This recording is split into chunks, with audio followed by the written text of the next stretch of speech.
Oke, Assalamualaikum warahmatullahi wabarakatuh. Selamat siang anak-anak semuanya. Selamat siang, Bu. Waalaikumsalam, Bu. Bagaimana kabarnya hari ini? Sehat? Sehat, Bu. Sehat, Bu. Alhamdulillah. Nah, jadi sebelum kita memulai pelajaran, alangkah baiknya kita berdoa terlebih dahulu ya. Silakan Edo pimpin doa kita. Baik, sebelum kita memulai pembelajaran pada hari ini, ada baiknya kita berdoa menurut agama kepercayaan kita masing-masing. Berdoa dimulai.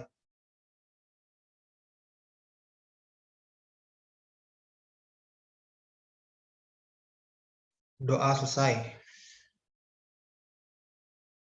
Oke, terima kasih Edo. Pada pertemuan hari ini kita akan membahas mengenai, sebentar ya Ibu, share dulu.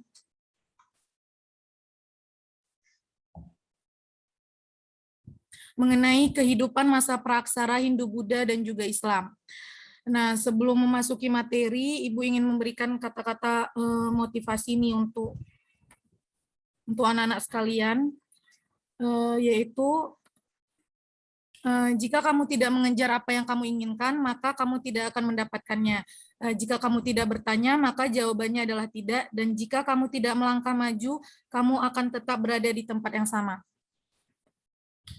Untuk tujuan dari pembelajaran kita hari ini, yaitu diharapkan peserta didik mampu yang pertama mendeskripsikan masa berburu dan mengumpulkan makanan pada masa praksara, yang kedua mendeskripsikan masa bercocok tanam pada masa praksara, yang ketiga menjelaskan masa perundagian pada masa praksara, yang keempat menjelaskan kehidupan di bidang keagamaan, politik, sosial, dan pendidikan sastra, dan yang kelima mendeskripsikan kehidupan di bidang keagamaan, politik, sosial, pendidikan sastra, dan arsitektur di masa Islam.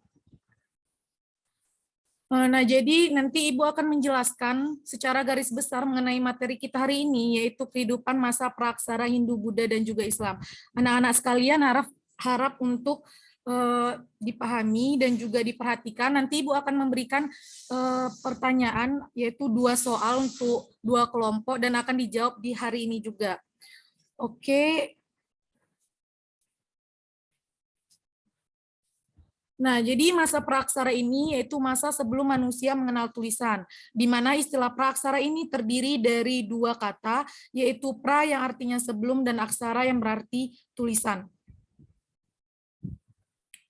Nah, iklim dan bentuk muka bumi yang mempengaruhi kehidupan sosial masyarakat Indonesia. Hal ini dapat diketahui dari corak kehidupan masyarakat Indonesia pada masa praksara Hindu, Buddha, dan juga Islam.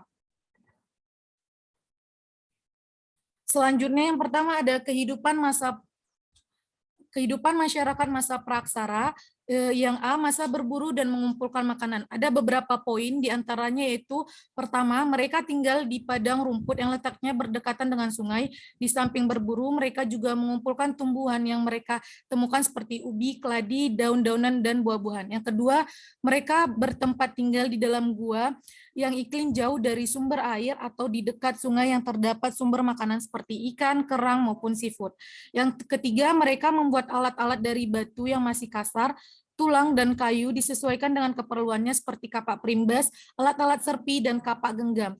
Yang keempat, mereka membuat api dengan cara menggosokkan 2 keping batu yang mengandung unsur besi sehingga menimbulkan percikan api dan membakar lumut atau rumput kering yang telah disiapkan. Yang kelima, manusia praksara ini tidak mempunyai tempat tinggal yang tetap. Namun, selain berpindah-pindah ataupun nomaden, mereka mencari tempat-tempat yang banyak bahan makanan. Yang keenam adalah dalam kehidupan sosial, manusia praksara ini hidup dalam kelompok-kelompok dan membekali dirinya untuk menghadapi lingkungan sekelilingnya. Yang B ada masa bercocok tanam. Yang pertama, mereka mulai hidup menetap di suatu tempat, yang dimana manusia praksara ini hidup pada masa bercocok tanam adalah Homo sapiens. Yang kedua, jenis tanaman yang ditanam adalah ubi, pisang, dan sukun. Kegiatan berburu dan menangkap ikan terus dilakukan untuk mencukupi kebutuhan akan protein. Yang ketiga, manusia praksara masa ini mampu membuat alat-alat dari batu yang sudah diasah lebih halus, serta mulai dikenalnya pembuatan gerabah. Alat-alatnya berupa beliung persegi, dan kapak lonjong. Yang keempat, manusia mulai hidup, menetap di suatu perkampungan yang terdiri atas tempat-tempat tinggal sederhana yang didiami secara berkelompok oleh beberapa keluarga. Mereka mendirikan rumah panggung untuk menghindari binatang buas. Yang kelima, bentuk perdagangan bersifat barter, yang dimana barang-barang yang dipertukarkan waktu itu ialah hasil-hasil bercocok tanam, hasil kerajinan tangan atau gerabah, beliung, garam, dan ikan yang dihasilkan oleh penduduk pantai. Lanjut, ada masa perundagian, yang dimana kata perundagian ini berasal dari bahasa Bali, yaitu undagi, yang artinya adalah seseorang atau sekelompok orang atau segolong orang yang mempunyai kepandaian atau keterampilan jenis usaha tertentu, seperti pembuatan gerabah, perhiasan kayu, sampan, dan juga batu. Nah, yang pertama, manusia praksara yang hidup pada masa perundagian ini adalah ras Australomelanosoid dan Mongoloid. Yang kedua, manusia hidup di desa-desa, di daerah pegunungan, dataran rendah, dan di tepi pantai dalam tata kehidupan yang makin teratur dan terpimpin. Selanjutnya, mereka mulai mengenal pengolahan logam, yang adanya alat-alat dari logam tidak serta-merta menghilangkan penggunaan alat-alat dari batu. Penggunaan bahan logam ini tidak tersebar luas bagaimana halnya penggunaan batu, karena kondisi ini disebabkan persediaan logam masih sangat terbatas. Selanjutnya,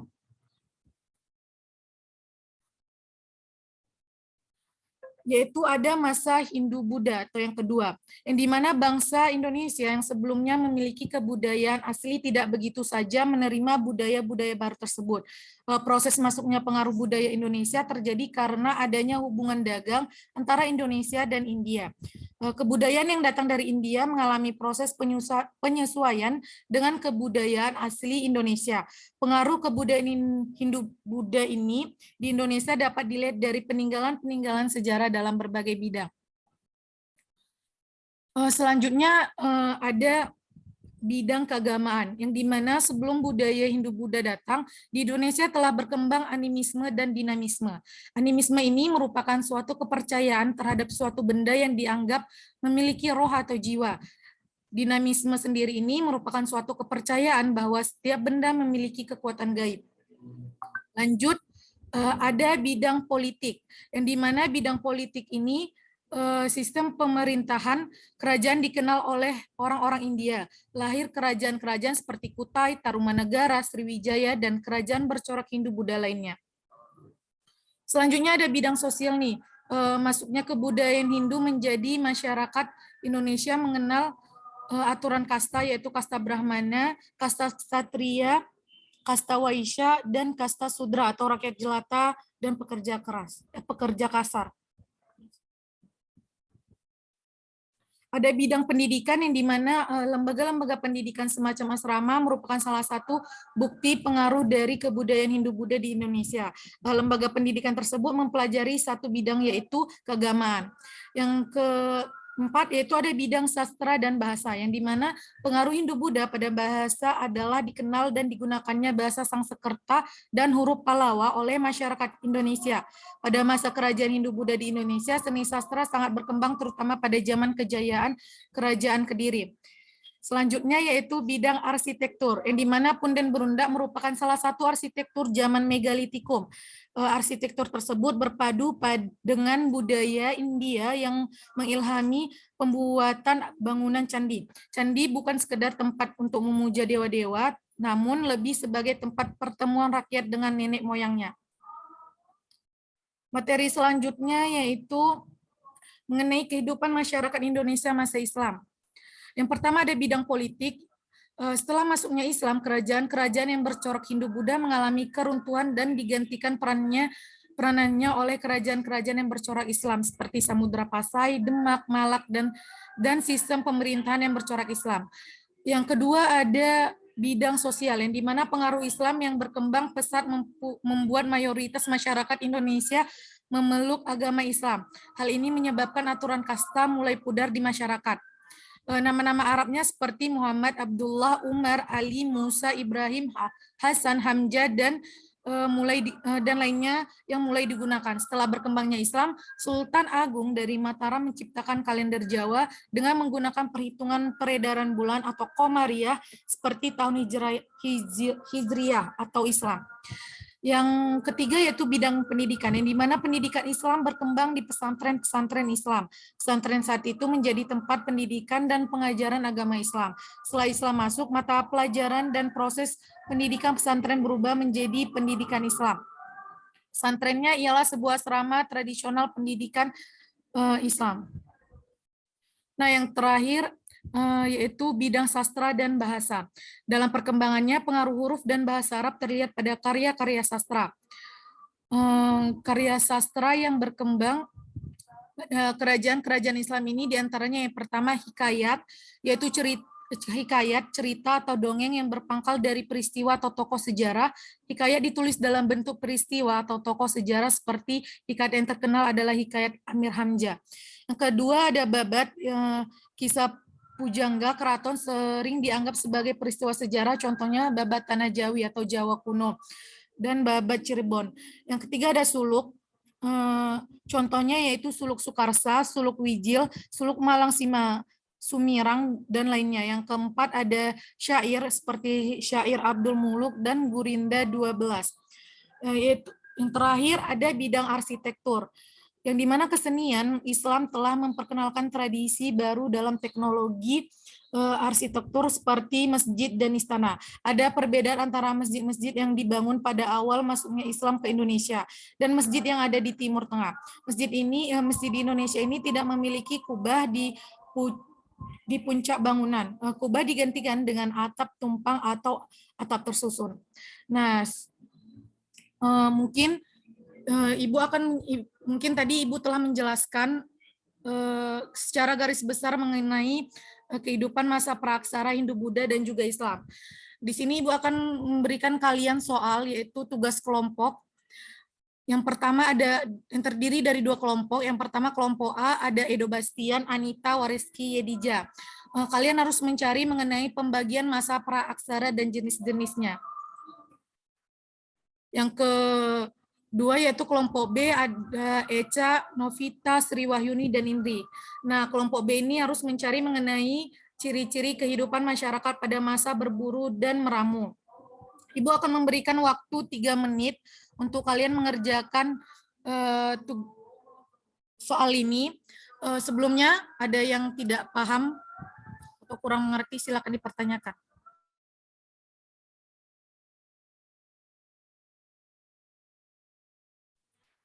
Sudah paham semuanya?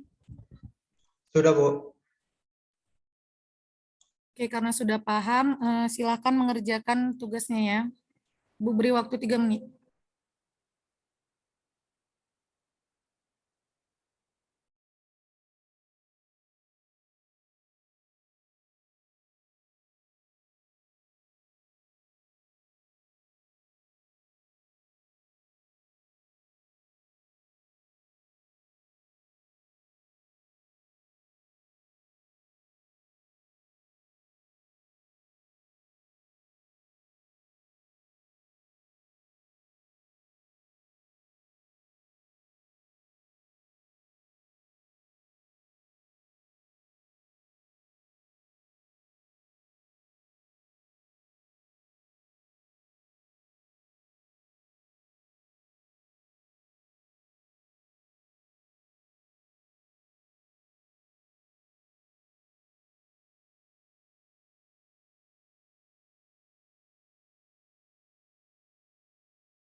Oke, waktunya sudah habis. Silakan perwakilan dari kelompok pertama atau kelompok A untuk membacakan hasil dari diskusinya. Baik, Bu. Kami dari kelompok A, saya Edo Bastian Selalai yang mewakili kelompok saya. Di sini kami akan membacakan hasil dari tugas kelompok kami. Yang dimana tugas kelompok kami yaitu mengenai pembagian masa praksara dan jenis-jenisnya. Nah, berdasarkan geologi, zaman praksara dibagi menjadi 4, yaitu yang pertama adalah Arkaikum. Zaman ini merupakan zaman tertua, kira-kira selama 2.500 tahun. Pada saat itu masih panas. Alhasil pada zaman ini belum ada kehidupan. Kemudian yang kedua adalah Paleozoikum, di mana zaman ini merupakan munculnya kehidupan. Zaman primer atau zaman hidup tua berlangsung sekitar 340 tahun. Pada saat itu makhluk hidup yang muncul seperti mikroorganisme, ikan, amfibi, reptil, dan juga binatang-binatang lain yang tidak bertulang punggung.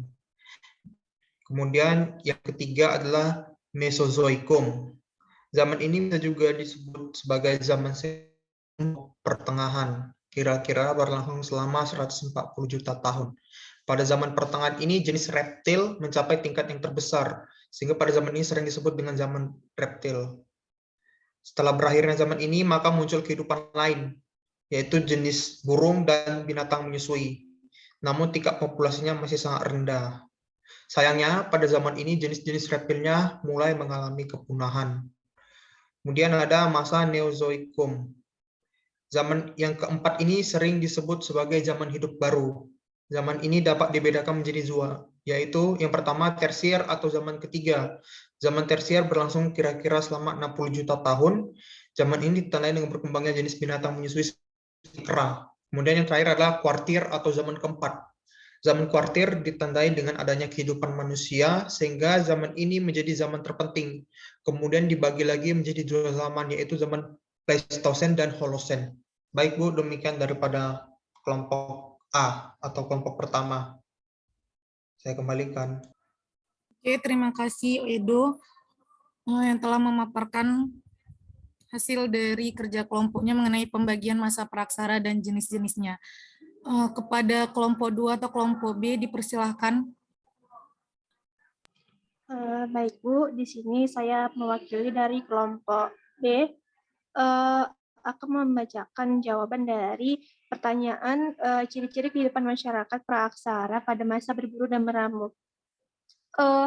Ciri-ciri kehidupan di masa berburu dan meramu ini atau mengumpulkan makanan terdiri dari beberapa ciri, yaitu ciri kepercayaan, ciri sosial, budaya ekonomi, teknologi, dan sebagainya. Yang pertama itu ciri kepercayaan, yang dimana ciri utama kepercayaan manusia masa berburu dan meramu ini adalah masih meyakini kemampuan mistis dari benda-benda dan alam yang dianggap memiliki kekuatan supranatural. Yang kedua itu ciri sosial, yang dimana ciri utama kehidupan sosial masyarakat masa berburu dan meramu merupakan dengan berkelompok dalam lingkup kecil sekitar 10-15 orang. Yang ketiga itu adalah ciri budaya, yang dimana ciri budaya masyarakat berburu dan meramu ini bisa dilihat dari cara mereka memenuhi kebutuhan pokoknya untuk bertahan hidup dan menjalani kehidupan berkelompok. Yang keempat yaitu adalah ciri ekonomi. Nah, ciri ekonomi ini manusia di masa berburu dan meramu menggunakan sistem ekonomi yang amat sederhana, yaitu dengan cara barter. Dan yang terakhir yaitu ciri teknologi. Teknologi manusia di masa berburu dan meramu ini sangatlah sederhana. Peninggalannya adalah batu-batu yang diruncingkan sebagai senjata berburu. Selain itu, sebagian besar waktu mereka digunakan untuk mengembangkan teknologi baru dengan memakai teknik yang sangat rendah, seperti teknik tangan, teknik pukulan, teknik goresan, roda berputar, dan serta teknik tatap batu. Mungkin itu saja yang bisa saya jawab, Bu. Saya kembalikan kepada Ibu Desi.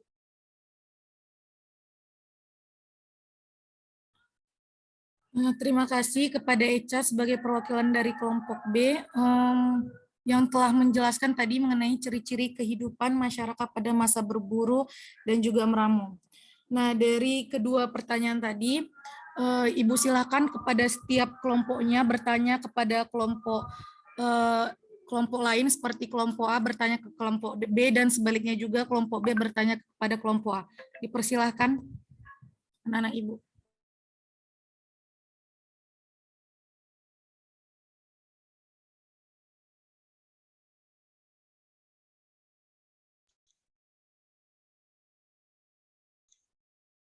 Izin bertanya.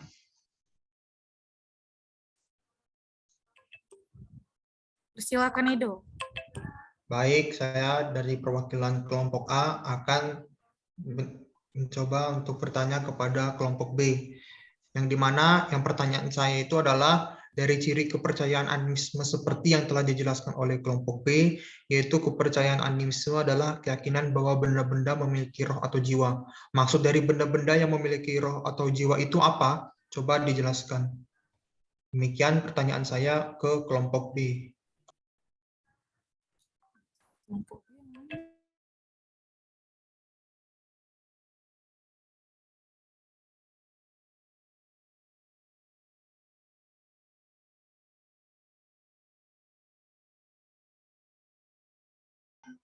Izin bertanya, Bu.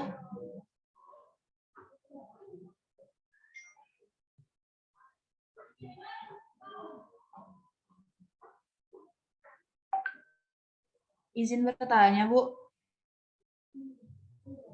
Bertanya atau menjawab ini Indri dari pertanyaan Edo tadi? Oh, mau bertanya, Bu, untuk kelompok B.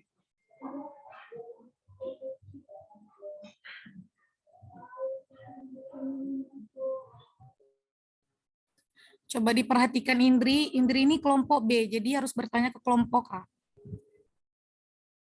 Lihat di PPT ini ada.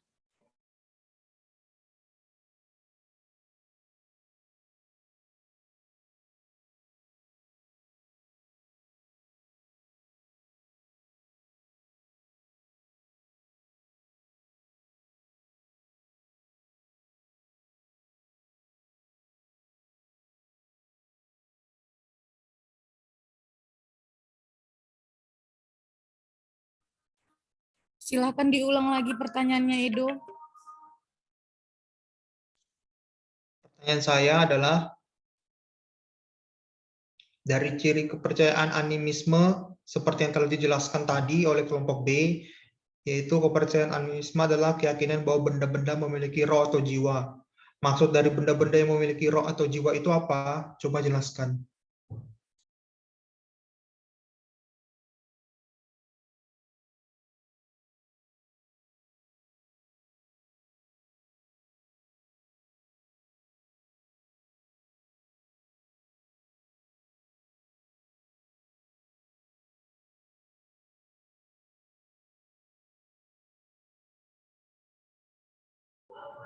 Baik, di sini saya akan menjawab pertanyaan dari Saudara Edo ya, mengenai ciri-ciri kepercayaan animisme. Nah, maksud dari benda-benda yang memiliki roh atau jiwa yaitu pohon seperti batu, gunung, dan lain sebagainya. Dan ada juga dengan kepercayaan mereka bahwa benda-benda tersebut memiliki roh di dalamnya. Mungkin itu saja, saya kembalikan kepada Edo.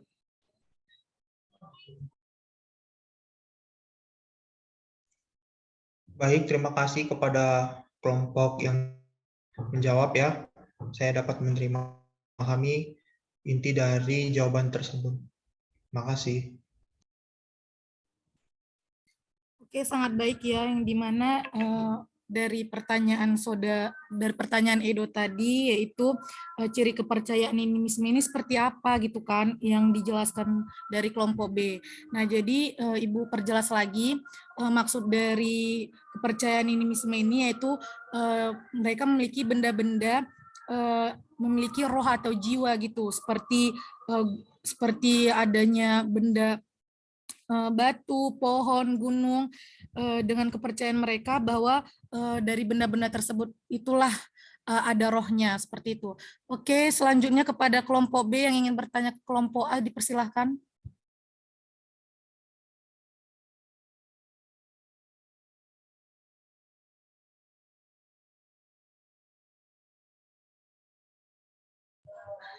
Izin bertanya, Bu.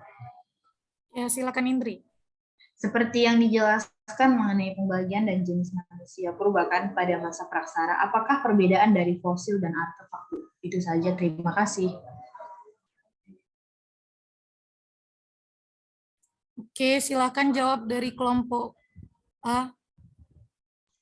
Baik, di sini saya akan mencoba menjawab pertanyaan Indri. Pertanyaannya adalah seperti yang dijelaskan mengenai pembagian dan jenis manusia purba pada masa praaksara, apakah ada perbedaan fosil dan artefak? Dan jawabannya adalah fosil adalah sisa-sisa tulang belulang manusia, hewan atau tumbuhan zaman purba yang telah membatu dan tertimbun di bawah lapisan bumi. Artefak adalah perkakas atau alat-alat yang dipergunakan oleh manusia prasejarah. Demikian yang bisa saya jawab. Saya kembalikan kepada Saudari Indri.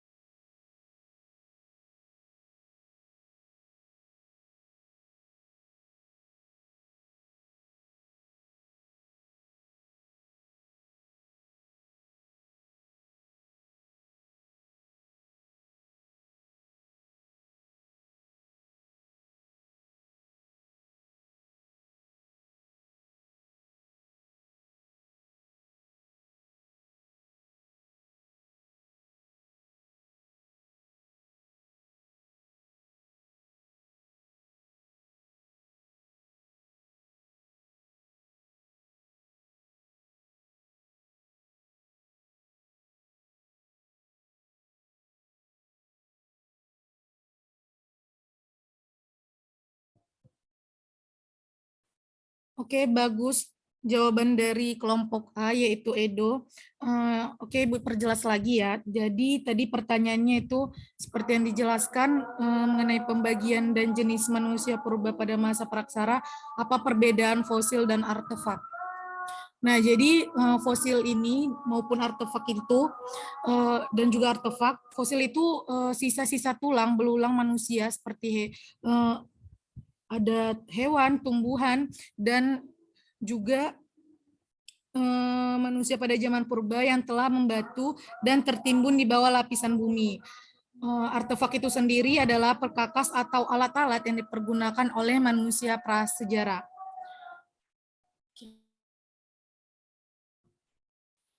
Nah, jadi dari kedua kelompok ini sangat baik, Ibu apresiasi untuk kalian, untuk kelompok A dan juga B dalam pembahasan kita hari ini, yaitu mengenai kehidupan masa praksara Hindu, Buddha, dan juga Islam.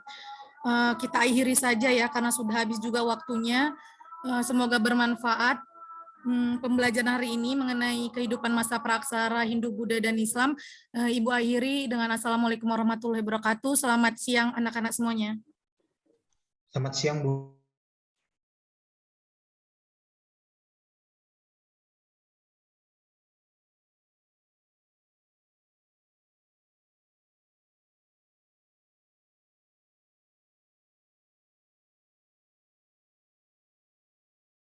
Udah, weh.